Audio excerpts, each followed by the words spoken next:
दोस्तों नमस्कार, मैं हूं अंशु नैथानी और आप देख रहे हैं संतोष पाठक ऑफिशियल चैनल। 20 जुलाई से देश में जो आंदोलन शुरू हुआ है वो थमने का नाम नहीं ले रहा है। संसद मार्च से शुरू हुई बात अब देश के शहर शहर में फैल गई है। सड़क से संसद तक एक ही सवाल कि सरकार अपनी जवाबदेही ले, बच्चों को जवाब दे। क्या कुछ चल रहा है इस देश में? क्या वाकई देश एक बड़े आंदोलन के मुहाने पर खड़ा हुआ है? ये सारी बातें हम जानेंगे तफसील से। संतोष जी, आपका बहुत बहुत स्वागत है। बताइए क्या कुछ खबर चल रही है इस वक्त? बहुत बहुत धन्यवाद अंशु जी। तमाम दर्शकों को नमस्कार। और मोदी और शाह, समझ में नहीं आ रहा कि वो इस देश के युवाओं के साथ इस तरह का खिलवाड़ क्यों करना चाहते हैं। अब तक आपको बातचीत करनी चाहिए, सीधे बातचीत करनी चाहिए। जेपी नड्डा सोनम वांगचुक से मिलने जा रहे हैं। सोनम वांगचुक को तो कायदे से आपको अस्पताल से उठा देना चाहिए, क्योंकि वो तो खुद ही कह रहे कि जंतर मंतर आना चाहते हैं। अभी जिस तरह से कल जितेंद्र सिंह बिल्कुल आखिरी मौके पर गए राहुल गांधी से मिलने के लिए, और बाद में आके झूठ बोल दिया उन्होंने। मंत्रियों को जंतर मंतर जाना चाहिए, बजाय इसके वो पुलिसिया लाठी डंडे का इस्तेमाल कर रहे हैं। और सोनिया गांधी के मैदान में उतरने के बाद मोदी शाह का एक तरह से सरेंडर क्यों है, मैं आपको बताता हूं। आज मोदी और शाह के साथ जितने नेता है ना, चाहे वो बीजेपी के नेता हो या 90 से ज्यादा वो सांसद जो मूलतः भाजपाई नहीं है, या फिर उनको समर्थन दे रहे तमाम सहयोगी दल के नेता, उन सबकी कुंडली सोनिया गांधी के पास है। राहुल गांधी शायद उस बेहतर तरीके से डील नहीं कर सकते हैं। कल हमने देखा कि जिस तरह से जहां प्रियंका गांधी को रखा गया था, सोनिया गांधी जैसे ही पहुंची, इन तमाम लोगों को हिरासत से छोड़ दिया गया। बाहर आने के बाद राहुल गांधी ने फिर चेतावनी दी। लेकिन आज क्या क्या हुआ देश के 120 शहरों में, अंशु जी, अब जंतर मंतर ही नहीं, 7 लोक कल्याण मार्ग ही नहीं, देश के 120 शहरों में 120 नेताओं की ड्यूटी लगा दी राहुल गांधी ने कि आप जाइए, युवाओं के साथ संवाद कीजिए, उनको बताइए कि ये देश का लोकतंत्र किस तरह से खतरे में है और उन युवाओं का भविष्य किस तरह से खतरे में।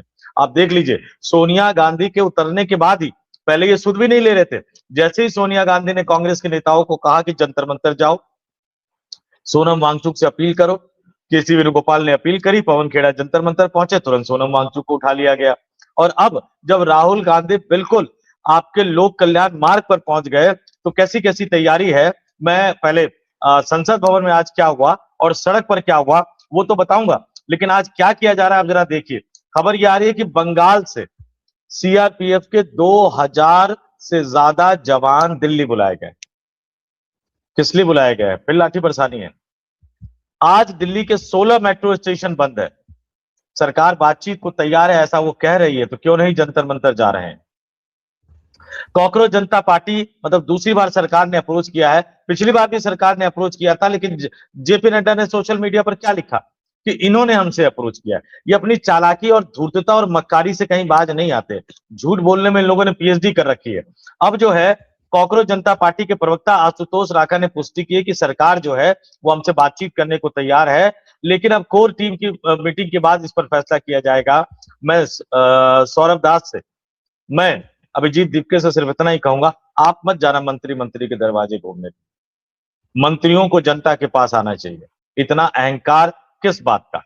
और सुरक्षा के कारणों से मैंने बताया 16 मेट्रो स्टेशन बंद कर दिए गए हैं। 33वां दिन है, जंतर मंतर पर लगातार लोगों की भीड़ जुटती जा रही है, बढ़ती जा रही है। इस बीच दिल्ली पुलिस ने अलग अलग थानों में 10 एफआईआर दर्ज की है। ये तमाम घटनाक्रम के बीच जो गुरुद्वारे हैं जंतर मंतर के आसपास, दिल्ली पुलिस का हेडक्वार्टर भी है, उससे थोड़ा सा आगे भी है, उन सब ने अपने दरवाजे खोल दिए हैं। सिख कौम को सलाम, उनकी बहादुरी को सलाम, उनकी देशभक्ति को सलाम। और देश के तमाम राज्यों से जो बच्चे जंतर मंतर पहुंच रहे हैं, उन सब की बहादुरी को सलाम। ये लड़ाई बड़ी है और इस बड़ी लड़ाई में संसद भी अपनी भूमिका निभानी चाहिए, लेकिन नहीं निभा रही है। तो विपक्षी दल के सांसद वो पूरी भूमिका निभा रहे हैं। लेकिन पहले दर्शकों को जरा बता दूं, ये दिल्ली मेट्रो रेल कॉर्पोरेशन का अपडेट है, जो भी जाना चाहे दर्शक उनके लिए है। 22 जुलाई, अब से सिर्फ कुछ मिनट पहले 11:27 पर अनुसूची अपडेट है। Below mention metro station have been closed till further instruction, however interchange facility shall remain available at Rajiv Chowk, Mandi House and Central Secretariat. मतलब अब इंटरचेंज कर सकते हो मेट्रो को राजीव चौक से, मंडी हाउस और सेंट्रल सेक्रेटेरिएट से, लेकिन बंद है। कौन कौन से? लोक कल्याण मार्ग, जहां से प्रधानमंत्री का आवास थोड़ी सी दूरी पर है, राजीव चौक, पटेल चौक, रामाकृष्ण आश्रम मार्ग। रामाकृष्ण आश्रम मार्ग का कोई लेना देना नहीं है, बिल्कुल अपोजिट डायरेक्शन में है। उसको भी इन्होंने बंद कर दिया है। Barakhamba road, supreme court, Seva Teerth, Janpath, Mandi house, central secretariat, ITO, Delhi gate, Indraprastha, Khan market, Jorbagh, Shivaji stadium, इन 16 मेट्रो स्टेशनों को बंद कर दिया गया है। अब बताइए परेशानी किसको हो रही है। और इस बीच लोकसभा संसद में भी मल्लिकार्जुन खड़गे के चैम्बर में बैठक हुई। इंडिया गठबंधन के तमाम सांसद एकजुट होकर काले कपड़े पहनकर वो संसद पहुंचे। लोकसभा की कार्रवाई शुरू हुई। सरकार कह रही थी कि हम चर्चा की बात करेंगे, चर्चा करेंगे, ये तमाम चीजें करेंगे, लेकिन फिर आप लोकसभा की कार्रवाई अपने 12 बजे तक स्थगित क्यों कर दी? लोकसभा और राज्यसभा दोनों सदनों की कार्रवाई 12 बजे तक स्थगित क्यों कर दी? कायदे से लोकसभा में लोकसभा स्पीकर ओम बिरला को खड़े होकर, राज्यसभा में राज्यसभा के सभापति राधाकृष्णन साहब को खड़े होकर, या अगर ये लोग खड़े ना होते तो लोकसभा में राजनाथ सिंह खड़े हो जाते, उपनेता है, किरेन रिजिजू खड़े हो जाते, संसदीय कार्य मंत्री हैं, अमित शाह खड़े हो जाते, गृह मंत्री हैं, और नहीं तो फिर वो बेशर्मी भरे धर्मेंद्र प्रधान को खड़ा करते थे। राज्यसभा में नेता सदन जेपी नड्डा है, वो खड़े हो जाते, कहते कि हम इस पर चर्चा करने के लिए तैयार है, लेकिन आप तैयार हुए नहीं। विपक्षी दल मांग करते रहे। नतीजा क्या हुआ? सिर्फ 1 मिनट की कार्रवाई के बाद संसद के दोनों सदनों को आपने स्थगित कर दिया 12 बजे तक। अब 12 बजे जब बैठक होगी तो हमें देखना होगा कि 12 बजे क्या होगा। सरकार अभी भी चर्चा कराने के मूड में नजर नहीं आ रही है, लेकिन विपक्षी दलों ने एक तरह से मैदान खोल दिया है। संसद से लेकर सड़क तक संग्राम है, और ये अच्छी चीज है। संसद भवन के अंदर इंडिया गठबंधन के तमाम राजनीतिक दल एकजुट होकर मोदी शाह की जोड़ी के लिए परेशानी का सबब बने हुए हैं। कांग्रेस पार्टी के निर्देश पर कांग्रेस पार्टी के 120 नेता देश के 120 शहरों में मोदी और शाह के खिलाफ मैदान में उतर गए हैं, और जंतर मंतर पर कॉकरोच जनता पार्टी लगातार सरकार की परेशानी को बढ़ा रहा है। और मैं फिर कहूंगा, ये सब, इन सब लोगों की अपनी अलग अलग भूमिका है। किसी की आलोचना करने का मतलब, किसी को खारिज करने का मतलब नहीं है, लेकिन जो भी आदमी अपने आंदोलन को बिना धर्मेंद्र प्रधान का इस्तीफा लिए अगर रद्द करेगा, वो इस देश के करोड़ों युवाओं का गद्दार होगा। जी, बिल्कुल। संतोष जी, देखिए कि सरकार को कितना भय है, कितना डरी हुई है कि इतने सारे मेट्रो स्टेशंस हैं, उनको बंद कर दिया गया है। आखिर भाई जनता ही है, और अगर आप इनसे इतने डरे हुए हैं तो आप इनको जवाब दीजिए। ये आपसे जवाब ही तो मांग रहे हैं, शिक्षा मंत्री का इस्तीफा ही तो मांग रहे हैं, और आपके देश की जनता है, आपके देश के बच्चे हैं। हालांकि कहा है कि अब चर्चा की जाएगी संसद में, लेकिन एक संसद में चर्चा कराने के लिए और प्रधानमंत्री से जवाब मांगने के लिए पूरी देश में छात्रों को सड़कों पर आना पड़ता है। देखिए कितनी बड़ी बात है। प्रधानमंत्री का मुंह खुलवाने के लिए जो एलओपी हैं, उन्हें प्रधानमंत्री के आवास के बाहर बैठकर धरना करना पड़ता है। ये देश में पहली बार ये चित्र हुआ होगा। और फिर उनको जो पुलिस है वो बुरी तरह घसीटते हुए ले जाती है। वो दृश्य सबने देखे, उनके एक पैर में जूता है, एक पैर में नहीं है। यानी इस हालत में आप अपने एलओपी को पहुंचा देते हैं, और जब पूरी दुनिया, पूरा देश ये दृश्य देख लेता है, तब आपकी निद्रा टूटती है और आप कहते हैं कि हम संसद में इसमें चर्चा कराएंगे। उसमें भी कितनी आपके, अगर कहा जाए कि ईमानदारी है या सही नीयत है, वो नहीं कहा जा सकता, क्योंकि आप जब बार बार भ्रम फैलाते हैं, आप कॉकरोच पार्टी को बुलाते हैं और आपकी बात करने की कोई नीयत नहीं होती है, गलत सलत बातें की जाती हैं। लेकिन अब ये जन आंदोलन बन चुका है। आपने बताया 120 शहरों में तो भाई पार्टी द्वारा, कांग्रेस द्वारा ये किया ही जा रहा है, और वैसे भी स्वतः स्फूर्त हर जगह लोग इस आंदोलन को कर रहे हैं। अब ये सिर्फ छात्रों की बात नहीं रह गई है, लोगों की शिकायतों का ये आंदोलन बन गया है। और जंतर मंतर में केवल आपने लंगर की बात की, मैं कह रही हूँ कि बहुत सारे लोग तमाम शहरों से, स्विगी से, जोमैटो से इन बच्चों के लिए वहां खाना भिजवा रहे हैं। भाई उन बच्चों को वहां पर खाना मिल रहा है कि इस संघर्ष में, इस आंदोलन में जैसे भी योगदान किया जा सकता है वैसे करें। लेकिन संतोष जी, बड़ी बात यह है, हम लोग मीडिया से जुड़े हैं, कई बरसों से हम इसमें हैं, लेकिन मीडिया की जो इस आंदोलन में भद्द पीटी, जिस तरीके से उनका लिए पूरा माहौल बना, और गोदी मीडिया को जिस तरह से आंदोलन से हकाला गया, और कई एक बुरे दृश्य भी सामने आए कि उनके साथ अभद्र व्यवहार भी किया गया। हालांकि ये चर्चा बहुत दिन से हो रही है कि जिस तरह से आप झूठे नैरेटिव फैला रहे हो तो लोगों में गुस्सा है, ये होगा, लेकिन फिर भी वो जो बड़े बड़े संपादक हैं वो तो अपने एसी स्टूडियो में ही बैठे हैं और इन रिपोर्टर्स को भेज दिया है जिन्हें पीटा जा रहा है। मुझे नहीं लगता कि इनके साथ ऐसा होना चाहिए, लेकिन हमारे मीडिया अभी भी नहीं चेत रहे हैं, अभी भी वो गलत नैरेटिव फैला रहे हैं कि ये बच्चे विदेशी हथकंडे से ये प्रेरित हैं और इसमें कोई विदेशी हाथ है, और इसको भाई नेपाल जैसा बनाना चाहते हैं, बच्चों को आतंकवादी बता रहे हैं, ये बता रहे हैं। क्या लगता है अब ये देश के मीडिया के लिए भी सोचने का एक वक्त आ गया। आपने एक ट्वीट भी किया है, उसके ही मैं मंतव्य को थोड़ा समझना चाहूंगी, क्योंकि इस देश में गलत नैरेटिव सेट करने में ये गोदी मीडिया का, इस मीडिया का बहुत बड़ा हाथ है। अब इनके लिए भी एक इतिहास बनने जा रहा है। इनको भी अब समझना होगा कि अगर मीडिया को रहना है तो चौथे स्तंभ की तरह रहिए, चाटुकार की तरह मत रहिए। आपका टेक। अंशु जी, आपने बिल्कुल सही कहा। किसान आए तो खालिस्तानी एंगल बता दो, मजदूर प्रोटेस्ट करे तो पाकिस्तानी एंगल बता दो, सोनम वांगचुक आए तो चाइना का एंगल बता दो, युवा प्रोटेस्ट करे तो कहते हैं ये रियल स्टूडेंट नहीं है। कुछ वीडियो वायरल किए जा रहे हैं सेलेक्टिव की, इन्होंने सुरक्षा बलों पे हमला किया। अरे इतने लट पड़ेंगे, कभी ना कभी तो रिएक्शन होगा। मोरल आप समझ लीजिए कि ज्यादातर युवाओं ने धैर्य का परिचय दिया है। उनके धैर्य को सलाम करने की बजाय टीवी स्टूडियो में बैठे संपादक नहीं चंपादक कह लीजिए, पढ़ता लिखते तो है नहीं, कहीं से मैसेज आया, उस मैसेज को आपने कॉपी और पेस्ट कर दिया। अब एक एक करके नैरेटिव कैसे ध्वस्त हो रहे हैं। सबसे पहले तो मैं रिपोर्टरों से कहूंगा, अगर आपके संपादक आपको गलत खबर चलाने को कहते हैं तो आप मना कर दीजिए। नहीं रखा इस मीडिया की नौकरी में, कुछ कुछ नहीं रखा इस मीडिया की नौकरी में। मैं खुद कह रहा हूं 20 साल तक नौकरी करने के बाद कहां खड़े हैं आज, कहां खड़े हैं हम अपने अपने इंडिविजुअल प्लेटफॉर्म लेकर कुछ कहने की कोशिश कर रहे हैं, क्योंकि वो बड़े प्लेटफॉर्म में हम वो बातें नहीं कह पा रहे थे। आपके करियर की शुरुआत है, बहुत सारे फील्ड होंगे, बहुत सारे फील्डों की तरफ निकल जाइए। जेनजी वैसे ही थोड़ा सा एग्रेसिव रहती है, इस बीच में बहुत सारे जेनजी से मैं मिला, नए पत्रकारों से जो अलग अलग संस्थानों में पढ़ाई कर रहे हैं, उनका एग्रेशन मुझे बहुत अच्छा लगता है। उस एग्रेशन का इस्तेमाल कीजिए। ना हो तो मजे मजे में पूछ लीजिए अपने संपादक से कि सर जी आपकी तनख्वाह तो इतनी है, लेकिन आपके हाथ में जो घड़ी है तो इतने की घड़ी है। एक्सपोज हो जाएगा। कोई घड़ी लेकर बैठा है, कोई मोबाइल लेकर बैठा है, कोई घर लेकर बैठा है, कोई प्लॉट लेकर बैठा है, पता नहीं कौन कौन क्या क्या लेकर बैठा है, ये पता नहीं। लेकिन आप पूछना शुरू करेंगे, उनकी कलई खुल जाएगी, डर के बैठ जाएंगे, कहेंगे बेटा तुम रहे दो, मैं किसी और को भेज देता। वो किसी और को जो भेजे उनके साथ भी आप बात करिए।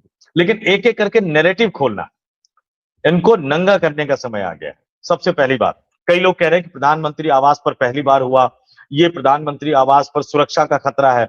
अब ये लोग पढ़ते लिखते तो है नहीं, दलाली 24 घंटे अगर दलाली ही दिमाग में बढ़ता रहे तो पढ़ते लिखते कैसे हैं। इससे पहले इसी भारतीय जनता पार्टी के सबसे बड़े नेता जो पहली बार इनको सत्ता के में लेकर आए थे, सत्ता का स्वाद चखाया था, अटल बिहारी वाजपेयी 1998 में विपक्ष के नेता हुआ करते थे।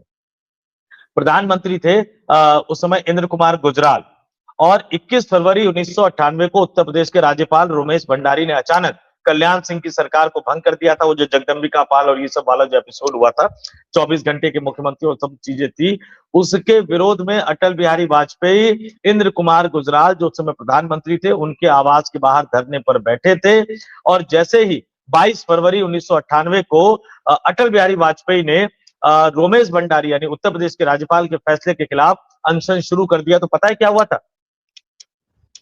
ये जो 56 इंच के सीने वाले कहते हैं ना, इनको थोड़ा सा इतिहास पढ़ लेना चाहिए। प्रधानमंत्री इंद्र कुमार गुजराल खुद बाहर आए थे और अटल बिहारी वाजपेयी का अनशन तोड़वाया था। खुद प्रधानमंत्री बाहर आए थे, झूठा नहीं फैला रहे थे कि अटल जी ने ये कहा, इसने वो कहा, हमने ये कहा, हमने वो कहा।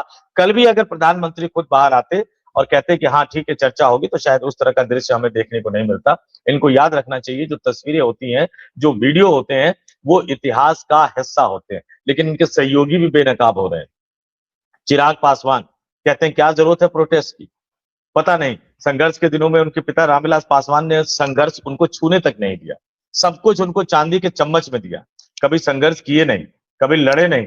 फिल्मी दुनिया का शौक पूरा करना था, रामविलास पासवान जी ने कहा, कई बार हम लोगों की चर्चा होती थी, रामविलास पासवान जी ने कहा ठीक है बेटा जो करना चाहता है करने दो, हम किसी पर थोपेंगे नहीं। संघर्ष आपने किया नहीं। रामविलास पासवान जी से पूछते, सीधे चल नहीं पाते थे, एक पैर में ऐसी चोट लगी थी। पूछते रामविलास पासवान जी से, किसने मारा था पापा, क्या कर रहे थे आप उस समय? आंदोलन कर रहे थे। और कितने आंदोलन किए थे रामविलास पासवान ने। आज उनका बेटा चिराग पासवान कह रहा है कि आंदोलन की जरूरत नहीं। नीतीश कुमार के नेता को हम देख ले, राजीव रंजन सिंह उर्फ लल्लन सिंह, ये कह रहे हैं कि भैया राहुल गांधी, विपक्ष के नेता राहुल गांधी ने कल हाई सिक्योरिटी जोन में जिस प्रकार की गैर जिम्मेदाराना हरकत की, वो अत्यंत दुर्भाग्यपूर्ण और निंदनीय है। उनका यह आचरण विपक्ष के नेता जैसे संवैधानिक और गरिमामय पद की मर्यादा के अनुरूप नहीं है। और भी लंबा चौड़ा लिखा है। कौन कह रहा है ये? राजीव रंजन सिंह उर्फ लल्लन सिंह। याद दिला देते हैं कि लालू यादव के चार्जशीट पर सीबीआई द्वारा राज्यपाल की अनुमति के लिए सैंक्शन पर हो रहे विलंब पर दबाव डालने के लिए यही राजीव रंजन सिंह उर्फ लल्लन सिंह, वो तो ठीक है, मुख्यमंत्री और प्रधानमंत्री तो ठीक है, लेकिन भारत के संविधान में, भारत की राजनीति की परंपरा में राष्ट्रपति और राज्यपाल इन दोनों को राजनीति से ऊपर रखा जाता है। यही राजीव रंजन सिंह उर्फ लल्लन सिंह थे, उस समय राजभवन के गेट पर चढ़ गए थे। क्या वो हाई सिक्योरिटी जोन नहीं था? भूल गए राजीव रंजन सिंह उर्फ लल्लन सिंह? आंदोलन इसी तरह से होता है। और आप किसी भी पार्टी को उठा लीजिए, किसी भी पार्टी को उठा लीजिए, जयंत चौधरी पश्चिमी उत्तर प्रदेश से आते हैं, यूपी पुलिस ने लठ बरसाया था उन पे, लठ बरसाया था यूपी पुलिस ने उन पर, खुद जयंत चौधरी पे। वो कार्यकर्ताओं ने बचा लिया उनको, आज वो उसी पार्टी के साथ बैठे हुए। बाकी कुछ नहीं तो उनको इतना ही याद कर लेना चाहिए था कि उनके पिता अजीत सिंह का आवास 12 तुगलक रोड पर हुआ करता था, तुगलक रोड थाने के बगल में। खाली करवाने के लिए आपको पता है पैरामिलिट्री फोर्सेज लगा दी गई थी। और बागपत से, पश्चिमी उत्तर प्रदेश से जो किसान पहुंचे थे कि नहीं हमारे चौधरी साहब के बेटे का घर खाली नहीं होगा, चौधरी साहब मतलब चौधरी चरण सिंह जो प्रधानमंत्री और किसान नेता रहे, पैरामिलिट्री फोर्स लगवा के लठ बरसाया गया था उन पर। मैंने एज ए रिपोर्टर कवर किया। लुटियन जोन को लाठियों से रौंद दिया गया था। आज जयंत चौधरी को ये याद नहीं होगा, चिराग पासवान को भी याद नहीं होगा उनके पिताजी का आवास कैसे 12 जनपद खाली करवा के और उनको पूर्व राष्ट्रपति रामनाथ कोविंद को अलॉट कर दिया गया ताकि वो कभी चिराग पासवान दोबारा मांग ही ना सके। इस तरह से काम करते हैं। चंद्रशेखर के बेटे नीरज शेखर, उनको याद नहीं होगा, याद दिलाता हूं मैं, कैसे रोते हुए गेट नंबर 4 से बाहर आए थे। हम लोग कुछ पत्रकार खड़े थे, बिल्कुल रोने की हालत में हमारे सामने खड़े थे, बिल्कुल रोने की हालत में नीरज शेखर क्यों खड़े थे? क्योंकि प्रधानमंत्री बनने के बाद भी जो उनके पिता थे चंद्रशेखर, वो प्रधानमंत्री आवास नहीं गए थे, वो साउथ एवेन्यू वाले उसमें रहते थे। और जब ये हार गए लोकसभा चुनाव, पहले समाजवादी पार्टी से थे, जब ये हार गए तो इनका घर खाली करवाने की बात हुई, ये प्रधानमंत्री के पास गए। प्रधानमंत्री ने कहा कि ठीक है आप कुछ दिन रह लीजिए, हम अभी खाली नहीं करवाएंगे। और वो प्रधानमंत्री से मिलकर बाहर आते हैं और बाहर आते उनके घर से फोन आ जाता है कि एनडीएमसी वाले बिजली काट के चले गए। प्रधानमंत्री का आश्वासन लेने के बावजूद एनडीएमसी वाले बिजली काट कर चले गए हैं। आज वो नीरज शेखर भारतीय जनता पार्टी के सांसद है। ये तमाम लोग जो है वो बेनकाब हो रहे हैं। जी अंशु जी।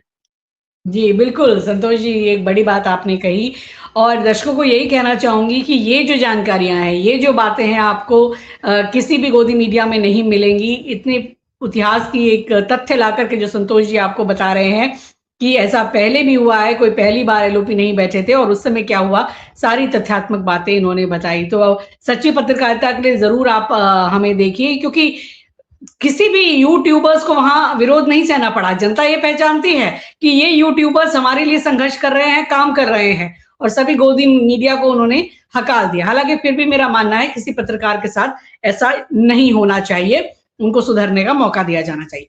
लेकिन बात बड़ी यहाँ पर ये है संतोष जी, ये आंदोलन अब बड़ा होता जा रहा है, जन आंदोलन बन रहा है। आपने खुद बताया कि 120 शहरों में ये फैल गया है।